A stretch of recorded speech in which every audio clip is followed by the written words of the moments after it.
Գիտեք, երբ պաշտոնի մասին խոսք է լինում, ես մեկին ասացի,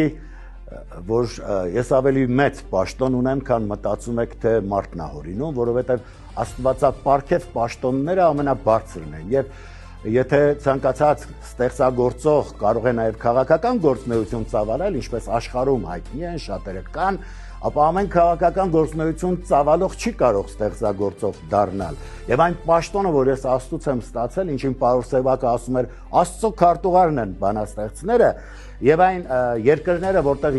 ես եղել եմ եւ այն ծափերին արժանացել եմ, այդ ծափերը ուղղված են նաեւ իմ քաղաքին, իմ ժողովրդին, իմ երկրին, եւ ես հիմա չեմ գնում աթոռի համար, որտեղ այդ աթոռից ավելի բարձրի վրա հիմա նստած եմ։ Ես գնում եմ իսկապես ծառայելու, որտեղ ես հասկանում եմ օր հասական ժամանակներ են եւ ծաղր է, երբ ես բանաստեղծություն գրեմ, երբ հանկարծ տարիներ անց այստեղ լինեն, չգիտեմ, մոտարալեզուներ, կլինեն թուրքեր, ովքեր եւ իմ բանաստեղծությունն էլ պետք չի գալու նրանց եւ այն մի անգամ դիմել եմ շատ կոպիտ խոսքեր ասելով նաեւ արվեստի գործիչներին, որոնք չպիտի մի կողմ քաշված ստեղծագործական այդ աշխատանքներով զբաղվեն, հանուն ինչի եք դա անում, չէ՞ որ օտարն է մտնելու մեր երկիր, եթե մենք այսպես անտարբեր մնանք։